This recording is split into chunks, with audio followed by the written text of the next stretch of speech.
The head server snatched the order pad from Nell Dunbar's hands and set it back on the service shelf with a crack that turned heads. "He's not a member," Dominique said, keeping her voice low enough to sound civilized and loud enough to sting. "Stop resetting his table every time he spills something. He's in the way." The old man in booth 7 had spilled his water. He'd apologized 3 times. Nell had said each time that it was fine, because it was. Now she stood at the service station with her hands empty and her face carefully neutral, the way she'd learned to hold it after 5 weeks. At the Aldgate Club, a private dining room in the heart of downtown Toronto, where the tablecloths cost more than her rent, and the members' names were never written anywhere a stranger could read them. Dominique walked away. The old man, Mr. H as he'd introduced himself, just Mr. H, was still watching from his booth. Nell picked up a fresh napkin, folded it, and carried it to his table anyway. She didn't see the front door open. She didn't see the 3 men who stepped in from the November cold, or the way the room shifted without anyone saying anything, the way people do when someone with real authority enters a space. She only noticed when the old man's expression changed. Not fear, something closer to relief. He raised one hand, not waving, pointing at her. "That one," Hamish Sterling said, and his voice carried further than it had any right to. "She's the only person in this building who's treated me like I matter." The man who'd come through the door was tall, dark-coated, and absolutely still. He looked at Nell the way a person looks at a detail they've been meaning to check and kept forgetting. Then he looked at Dominique. Who dismissed her? Dominique went the color of old paper. "Mr. Sterling, I wasn't aware." "I know you weren't." His voice didn't rise. It didn't need to, that's the problem. Nell was still holding the folded napkin. She hadn't moved. Around her, every server, every busboy, every bartender had found something urgent to do with their eyes that didn't involve the man standing in the center of the room. Bram Sterling crossed the floor toward her. He stopped a reasonable distance away, close enough to speak quietly, far enough not to crowd her. "Are you all right?" Nell almost said yes automatically. She caught herself. "I think so." He glanced at her hands, the napkin, then back at her face. "What's your name?" Nell Dunbar." The name didn't appear to mean anything to him. That, somehow, was the most unsettling part of all of this. "Nell," he said. "You can go back to your section. I'll handle the rest." Nell looked at Dominique, who was watching her, with an expression she couldn't quite read. She looked at the old man in booth 7, who had the quietly satisfied air of someone who'd been waiting a long time for exactly this. She was following policy, Nell said. Bram turned slightly. "Dominique." Nell kept her voice level. "Mr. H isn't on the member registry. She was doing what the handbook says." She glanced at the old man. "If someone's going to be in trouble, it should be for the right reason." A long silence followed. Several people appeared to stop breathing. "You're defending the person who just embarrassed you," Bram said. "I'm noting a fact." The silence stretched. Then Hamish Sterling made a sound that no one in that room had heard from him before, at least not the ones who hadn't been paying attention. He laughed. Warm, full, unguarded. "There," he said to no one in particular. "There she is." The next morning, Nell arrived 40 minutes early, because she always did, because she liked the club before it filled up. When the kitchen was just coffee smells and low radio, and the light came through the west windows at the angle that made the old oak paneling look almost golden, Hamish was already there. He sat in booth 7 with his reading glasses pushed up on his forehead instead of over his eyes, which was something she'd noticed he always did. She'd mentioned once, in her second week, that the glasses would work considerably better if they were actually on his face. He'd said he was fully aware of how glasses functioned.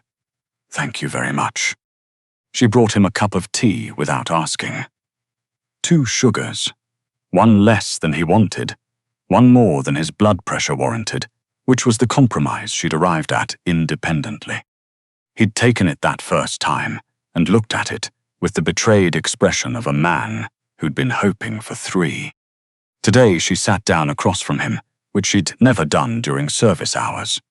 Before opening, technically, no rule against it. "You could have told me," she said. Hamish folded his newspaper. "Told you what, precisely?" "Who you are." He considered this without rushing. He had a way of considering things slow and complete, like he was actually thinking about it, rather than assembling an answer he'd already decided on. "And how would you have behaved differently?" The question stopped her. She thought about it honestly. "I'd have been more careful," she admitted. "I'd have watched what I said. I'd have started bringing 3 sugars." "Exactly." He wrapped both hands around the cup. "I've been coming to establishments like this one for 40 years. The service changes the moment someone recognizes my face on a charity gala program." A pause. "Last winter, a restaurant near King Street lost my reservation because I'd arrived without a driver. They recovered it immediately when my assistant called from the car. He looked at the tea. I wasn't testing you. I want to be clear about that. I was simply hoping." "For what?" "For someone who'd bring tea without first checking whether I was worth the bother." The morning light moved across the table between them. "You still only get 2 sugars, Nell said. "Monstrous," Hamish said, and sipped it. From the service corridor, Bram Sterling stood with his morning briefing notes unread in his hand. He had come down early for a reason that had nothing to do with the dining room. He stayed because his father was laughing, and his father hadn't laughed that way. Easily, without audience, in a long time. Nell had found the Aldgate Club through a staffing agency that handled difficult placements. Her previous job, bookkeeping for a chain of dry cleaning shops in Scarborough, had ended when the owner's nephew took over and concluded the entire accounting function could be managed by an app. She'd sent out 43 applications in 6 weeks. The Aldgate Club had responded first, offering a server position that also required someone to reconcile the nightly cash and handle supplier invoicing. It was not a glamorous job.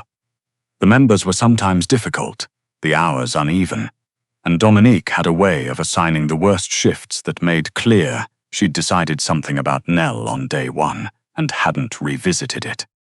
Nell was good at becoming invisible. She'd had practice. She was a large woman. She'd stopped softening that fact with qualifiers years ago. In an industry where invisible meant small and unobtrusive and easily overlooked, she had learned to be overlooked, to take up less space than she actually occupied, to do her work well and not ask for things and hope that competence, eventually, spoke for itself. She had not expected competence to introduce her to the father of the most feared man in the city.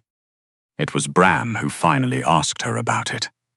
3 days after the incident in the dining room, he found her in the back office, reconciling the weekly supplier accounts, because whatever else was happening, the invoices still required balancing.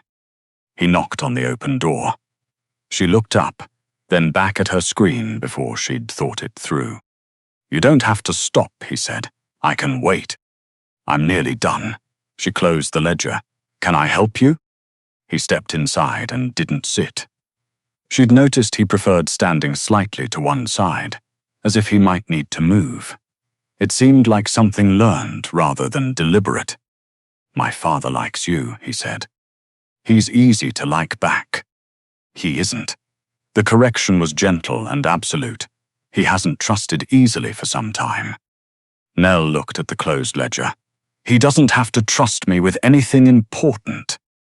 "He already does." "With what?"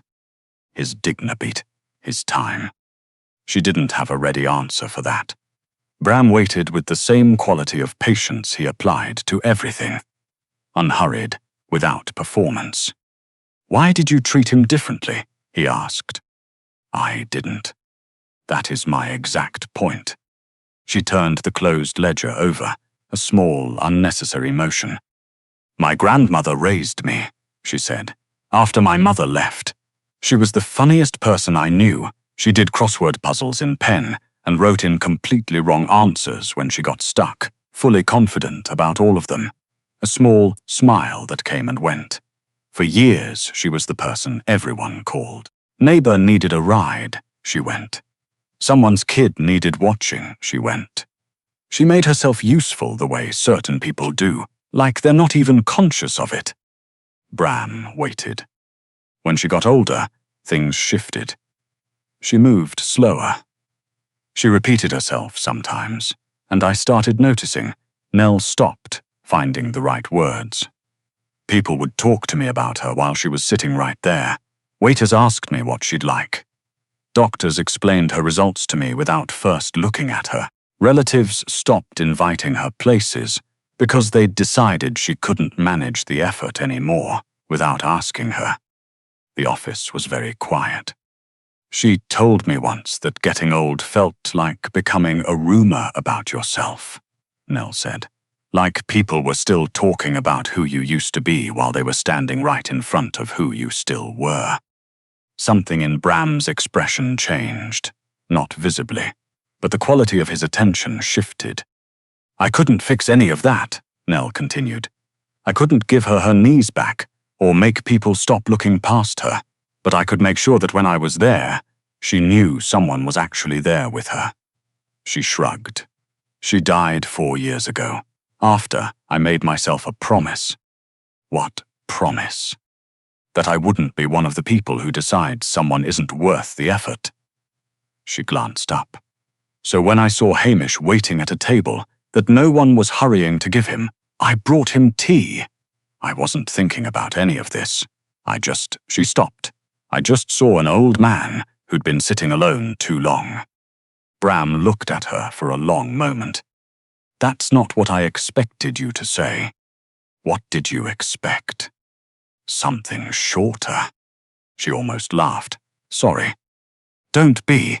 His voice had shifted almost imperceptibly. "It was better."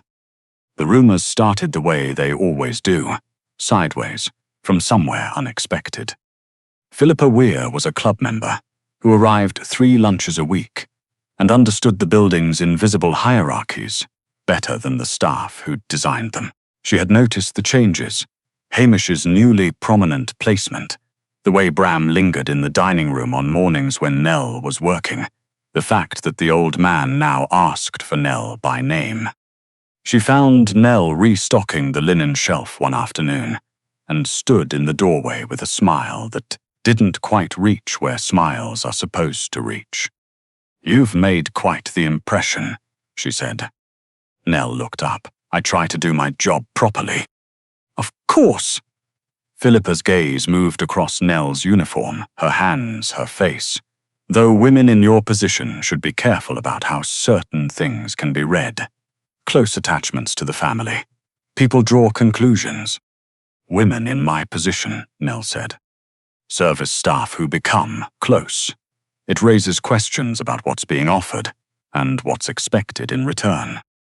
There it was. Not an accusation, a suggestion, the kind that doesn't leave fingerprints. Nell set down the folded linen. "Which people are drawing these conclusions?" She had her answer within the week. 2 servers went quiet when she entered the break room. A bartender asked with false lightness whether she'd been promised anything in return for her new friendship. By Tuesday, the story had grown its own shape. Nell had targeted the old man deliberately. Nell wanted money. Nell had her eye on something, or someone, considerably above her current circumstances. The kindness Dominique had once mocked as naivety was being reconstructed, carefully, as calculation. Nell heard enough to understand the contours of it. She defended herself to no one. She went to work. She brought Hamish his tea. She balanced the accounts. She did not audition for her own character in front of people who had already rendered their verdict. Bram found her in the back office a week later. "You've heard what's being said." "Yes." "You're doing nothing." I'm working. She didn't look up from the ledger. What would you like me to do? You could correct it. I could spend a great deal of energy explaining myself to people who've already decided, and at the end of it, they'd still have decided. She set down her pen. I know what I did and why. Your father knows. You know enough of it. She looked at him. That's not a small thing. That's actually quite a lot. Bram stood in the doorway of the small office and said nothing for a moment. He'd spent his entire adult life surrounded by people who managed how they were perceived, who tracked every rumor, countered every slight, ran their reputations like a second operation running parallel to the first. Nell's composure in the face of it was not resignation. He was certain of that. It was something else entirely, a refusal, quiet and complete, to have her worth measured by people who hadn't earned the right to measure it. He left without answering. Nell turned back to the ledger. She didn't see him pause in the hallway, or how long he stood there before he continued toward the stairs. Hamish called everyone to gather on a Thursday morning. Not a request. By 9 o'clock, the full staff of the Aldgate Club stood in the main dining room. Philippa Weir had been telephoned personally and had arrived in her usual wool, unwilling to miss whatever Hamish Sterling intended to say. Nell stayed near the back wall. Hamish came in wearing a charcoal suit she had never seen him in before.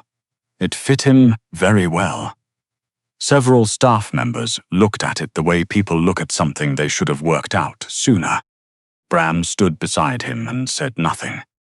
Hamish looked at the assembled room. He was not a tall man. He didn't require height for what he was about to do. For the past 8 months, he said, I have been coming to this club as Mr. H. Plain Jacket, no driver. I sat where I was put, which was usually where nobody else wanted to sit.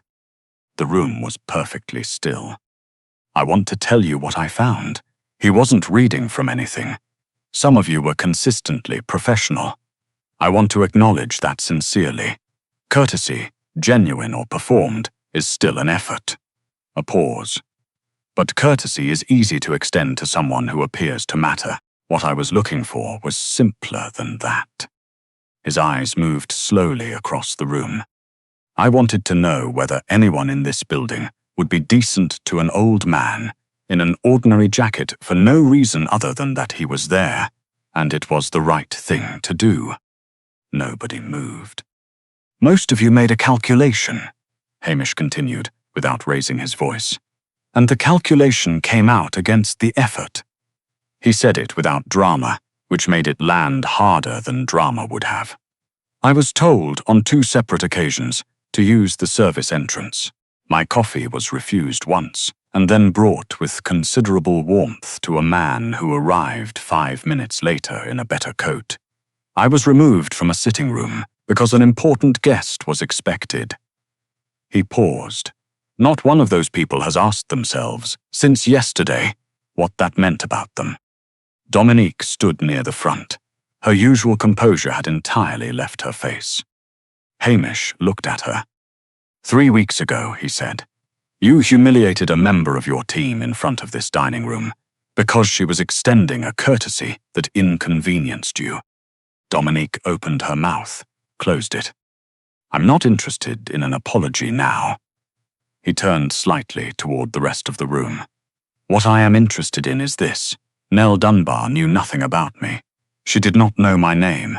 She did not know who my son was or what that name meant in this city. She brought me tea because I was an old man who had been sitting alone for too long. He found her at the back of the room, near the wall. And when she discovered who I was, she came to work the next morning and argued with me about sugar. A careful, fractured exhale of laughter moved through the staff. Wealth is a useful thing, Hamish said. Position is a useful thing. I won't pretend otherwise, but none of it tells you who a person is. The only test that tells you anything real is how someone treats the person they believe has nothing to offer. He looked at Dominique one final time. The richest person in this room, he said quietly, has been the poorest in what actually matters. Dominique lowered her head. No theatrics followed. The consequences. Dominique's termination, formal reviews for 2 others, a note placed in Philippa Weir's membership file, were delivered afterward by Bram, with the same controlled precision he applied to every decision. Nothing was performed, everything was final. When the room emptied, Nell stayed to reset the tables, useful hands in an uncomfortable moment. Hamish found her beside the east window. "You don't look satisfied," he said. She straightened a fork. "Should I?" "Some would." I wanted her to stop. Nell looked toward the door through which Dominique had left. I didn't need to watch it happen in front of everyone. Hamish was quiet for a moment. That's a fine distinction to hold. It's the only one I know how to make. He put his hand on her arm, briefly, the way people do when words aren't quite enough. "My wife would have liked you very much," he said. "She was also impossible about things that mattered." Nell laughed, which she hadn't expected to. Across the room, Bram heard it, and the careful architecture of his expression changed by a fraction that anyone else would have missed. The offer came at the end of the following week. Hamish delivered it himself, not in the dining room but in the small office, where he sat in the chair across from her desk with the air of a man who had meant to rehearse and run out of time. He wanted her to work for him directly. Not for the club, for him, managing his calendar, accompanying him to appointments and events, being present for the parts of the day that were harder to move through alone. A salary that was considerably more than what the club paid. Nell looked at the number on the notepad and didn't react to it. "What does companion mean exactly?" she asked. "It means spending time with an old man who has too many hours in his day, and not enough people willing to be honest about any of them. And the sugar situation. Non-negotiable," he said. "2, she said. He pressed a hand to his chest, as though she'd said something genuinely cruel. "I'm almost 80, which is precisely why it's 2. He looked at her for a moment. "Nell, I need you to understand that this is not charity. I am not doing you a favor. I am asking you for one." She was quiet. "I won't perform agreement I don't feel," she said. "If your opinions aren't good, I'll say so. If you're being difficult, I'll name it. I would be disappointed otherwise. And I won't flatter you because of your name or your son's." "Nell." Hamish looked at her steadily. "That is the entire reason I'm asking." She looked at the notepad for another moment. Then she looked at him. The reading glasses pushed uselessly up on his forehead, the plain wool jacket folded over the chair beside him, the face of a man who had spent years waiting to be surprised by someone, and had finally stopped being careful about hoping. "All right," she said. "Yes." He reached across the desk and patted her hand with the firm, uncomplicated affection of someone who had been lonely longer than they'd said. Bram found her on the terrace 2 weeks later, after the late service. His father had gone up an hour earlier. The city below was lit and cold, November pressing against the glass towers like it had a point to make. He stood beside her at the railing, without explaining why he was there, and she didn't ask. "You gave my father something I wasn't able to," he said eventually. She looked at him. He was watching the city. He was never entirely comfortable here. "Not in this house, not in anything I built." Bram's voice was even and careful, the way it was when he was saying something he hadn't said before. "I spent 20 years making sure no one could overlook him again, making sure that when he walked into a room, people moved, a pause. But I built it wrong, because the money changed how people acted toward him. It didn't change what they thought." Nell looked at the city. "You couldn't have protected him from that," she said. "No amount of anything could. The only thing anyone can do is be the exception. You were. I brought him tea." "Nell." Something shifted in his voice, just slightly. "You know it wasn't that." She didn't answer immediately. She was very aware of him standing beside her. Not crowding, never that, but present in the way certain people are present, solid with attention. "I don't always know why people are kind to me," he said. "There are usually reasons that have nothing to do with me. I understand that." "I'm not." He stopped, gathered himself in a way she hadn't seen him need to do before. "I'm not accustomed to saying things I'm uncertain will land well." "Try," she said. "I'll tell you if it doesn't." His mouth moved, just slightly. "My father said that about you." "Your father is a good judge." "He is." Bram looked at her. In the winter dark, he looked less like the version of himself the club staff whispered about, less like a name that made rooms go careful, and more like a man who had been carrying something very heavy for a very long time, and had, for the moment, set it down. "I'd like to spend more time with you," he said, not because of him, in addition to. It was not a polished thing to say. That was the part that made it true. Nell looked at their hands on the railing, not quite touching. "I'm still going to argue with him about the sugar," she said. "Please," Bram said. "Someone has to." She laughed, and then his hand moved the small remaining distance to cover hers. Not gripping, just resting, and she turned her hand over after a moment and held his. A year later, on a Thursday evening in November, Nell Dunbar sat at Hamish Sterling's right hand at a table that no longer represented anything except itself. Hamish had won 3 of the last 5 chess games, 2 of which Nell maintained were won by flagrant cheating. He had started eating breakfast outside when the weather allowed. He had resumed complaining about his knees in the way people complain about things they've made peace with. Bram had started arriving home for dinner instead of after it, which everyone pretended not to notice, and everyone had noticed immediately. Hamish raised his glass. He was looking at Nell, the way he'd looked at her that first morning in booth 7, with the quiet relief of a man who had been waiting a long time for someone to surprise him, and had, finally, stopped being cautious about being glad. "The first time this woman spoke to me," he said, to no one and everyone present, "she told me my reading glasses would function better on my actual face." "I stand by that observation," Nell said. "She is relentless."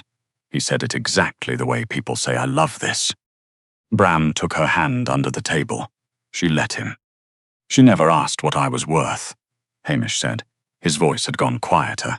She saw a person. Before she knew my name, before she understood any of it, she saw me." The table was still. He lifted his glass a little higher. "To the only person in this city who has never once given me a 3rd teaspoon." Laughter moved around the table. Nell shook her head and looked at the tablecloth and felt Bram's thumb trace a slow arc across her knuckle. Outside, Toronto was cold and lit, and full of people calculating whether strangers were worth their time. In here, at this table, that calculation had been retired, not because the Sterling name demanded it, because one woman had shown them what it looked like when you didn't make it.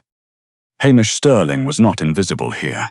He was, at 76 years old, exactly as seen as he had always deserved to be. It had taken 1 cup of tea, and someone willing to bring it without asking what it was worth.